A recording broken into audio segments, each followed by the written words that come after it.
नमस्कार मित्रांनो, ही बिंदुसरा नदी आहे।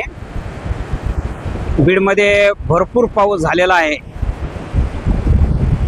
आज हे बिंदुसरेचं पात्र हे असं ओसंडून वाहत आहे।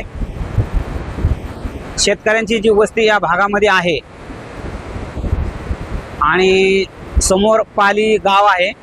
पालीतील लोकांची शेती ही नदीच्या दोन्ही अंगाला आहे। बिंदुसरा धरणाच्या इकडच्या बाजूला जे लोक राहतात त्यांना जर आपल्या मूळ गावाकडे जायचं असेल किंवा पलीकडच्या सोलापूर महामार्गावर जायचं असेल तर हा जुना पूल आहे। बैलगाडी वगैरे मोटरसायकल या ठिकाणाहून जाऊ शकते, परंतु आता पाणी भरपूर झालेलं असल्यामुळं हे असं रस्त्यावरून पाणी वाहत आहे। मी या खनाळ मामाला असं म्हटलं होतं की ह्या पाण्यातून तुम्ही कसे जाणार, तर ते म्हणतात की नदी आपली माय आहे। नदीची संस्कृती जर जपत गेलो, आम्ही लहानाचे मोठे याच ठिकाणी झालो म्हणून ती आम्हाला अपाय करणार नाही आणि पाण्यामध्ये उचलून चालायचा नाही, तर तो अगदी असा सरकत चालवायचा। पाय जर उचलला तर त्या ठिकाणाहून पाणी आपल्याला ओढतं। म्हणजे नदीतून बाहेर जाण्याची सुद्धा एक टेक्निक असतं आणि हे जन्मजात परंपरागत हे कौशल्य त्यांना प्राप्त झालेलं आहे। आपण ते चालताना ते पाहू शकतात की ते पाय वर उचलत नाहीत, म्हणजे पाण्याच्या बाहेर पाय काढत नाहीत, तर ती हालचाल पाण्यातल्या पाण्यामध्येच आहे। गुडघ्यात कलप पाणी आपल्याला त्या ठिकाणाहून दिसते। जुन्या काळात तिथे पूल होता, तो पूल बैलगाडी मोटरसायकल यांच्यासाठी तो वापरला जायचा, म्हणजे आजही तो वापरात आहे आणि हा पूर लवकर ओसरतो असं सुद्धा ते म्हणतात। 1-1.5 तास जरी पावसानं उघडीप दिली तर हे पूल लगेच पूर ओसरून जातो। काल मात्र भरपूर पाणी होतं। आणखी एक व्यक्ती आपल्याला तिकडून येताना दिसतोय, बहुतेक त्यांनी दूध घातलेलं असावं आणि थोडाफार भाजीपाला पण आणलेला आहे सोबत। त्यांच्या डोक्यावर ते बाजाराची पिशवी दिसते, खांद्यावर ते पण येत आहेत। ही मोठी चादर, अशाच प्रकारची एक छोटी चादर सुद्धा आहे बिंदुसरेला, ती डाव्या अंगाला दिसते।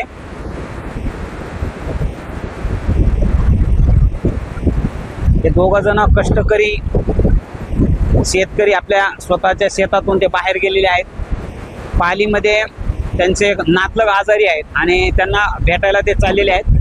आत्ताच वाटात असतानाच त्यांना त्यांच्या मुलीचा फोन आला होता की बाबा हळूहळू या, आम्ही टीव्हीवर बघत आहोत की खूप पाणी आलेलं आहे। पण ते बाबा तिला सांगत होते की टीव्ही ते दिसतंय का, तसं तितकं नाही आहे, पाणी हे येण्या जाण्यासारखं आहे आणि काळजी करू नको, अशा प्रकारचा शब्द त्या पित्यानं आपल्या मुलीला दिलेला आहे। आणि हा पिता आपल्या मुलीला भेटण्यासाठी तो त्या ठिकाणी जातोय। त्यांचं नाव खनाळ आहे आणि या धरणाच्या जवळच त्यांची शेती आहे। एक दुसरा व्यक्ती आपल्याला तिकडून येताना दिसत आहे। अतिशय सावकाश अशा प्रकारचं चालावं लागतं, पण तरी सुद्धा ही रिस्कच आहे। म्हणजे हे काही सोपं नाही। म्हणजे एक 4-5 फुटाची जर पाऊलवाट सोडली तर डाव्या आणि उजव्या बाजूला सुद्धा खोल पाणी आहे आणि पाणी सध्या प्रचंड वेगानं वाहत आहे। म्हणजे एखादी जरी आपली चूक झाली तर ती चूक आपल्या म्हणजे खूप मोठी भावणार आहे, अशा प्रकारची ही गोष्ट आहे। ही बिंदुसरा नदी बीडची जलवाहिनी। नमस्कार मित्रांनो, सप्टेंबर महिन्याचा 4था रविवार हा जागतिक नदी दिन म्हणून साजरा केला जातो। नदीचा शाश्वत जलस्रोत राखला तरच ती मानवी वंशासाठी किंवा सकल मानव जातीसाठी नदी ही वरदान आहे। अन्यथा नदीचा प्रकोप जर पाहिला तर मग मात्र इथं कुणालाही माफी नाही।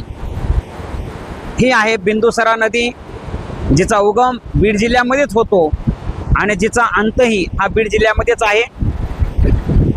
बिंदुसरा नदीला बीडची जीवनवाहिनी जलवाहिनी असं म्हटलं जातं, कारण याच नदीवर असलेल्या या बिंदुसरा धरणावरच बीडचा बराचसा पाणी पुरवठा अवलंबून आहे। काही वर्षापासून बीडला माजलगाव धरणातून सुद्धा पाणी पुरवठा होतो. बीड शहराच्या वरच्या अंगाला असलेलं हे बिंदुसरा धरण आणि हे आहे बिंदुसरा धरणावरील मोठी चादर. पांढरं शुभ्र चादरीसारखं याचं दृश्य दिसतं, म्हणून ह्याला चादर म्हणतात. अशाच प्रकारची एक छोटी चादर ती धरणाच्या डाव्या बाजूला आहे. ही आहे मोठी चादर. हिच्यावरून पडणारं पाणी आपल्याला दिसतंय, आवाज दिसतो. या ठिकाणी एक झाड आहे, या झाडाला पक्ष्यांनी घरटी बांधलेली आपल्याला दिसून येतात. म्हणजे भयावह अशा प्रकारचं धरणाचं वरून पडणारं पाणी, त्याचा आवाज आणि त्या ठिकाणीच त्या पक्ष्यांची घरटं आहेत. तरी सुद्धा ती पिलं त्या ठिकाणी वाढतात. म्हणजे जन्मापासूनच त्यांचा संघर्ष आहे. खाली वाहतं पाणी आहे आणि अशा ठिकाणी त्या पक्ष्यांनी आपलं स्वतःचं घरटं बांधलेलं आहे. खरंच मनुष्य हा स्वतःची किती काळजी घेतो आणि निसर्गामध्ये पक्ष्यांचं राहणं पहा की मरणाच्या दारामध्ये हे त्यांचं घरटं आहे. पाण्याचा घोघो करणारा धोधो असा तिथं आवाज आहे. प्रचंड मोठा जलसाठा वरच्या बाजूला, खाली पडणारं पाणी, धोधो वाहणारं पाणी, हलती हवा वारा आणि अशामध्ये हे तिथं दिसतात पक्ष्याची घरटे. अशा प्रकारचं हे बिंदुसरा धरण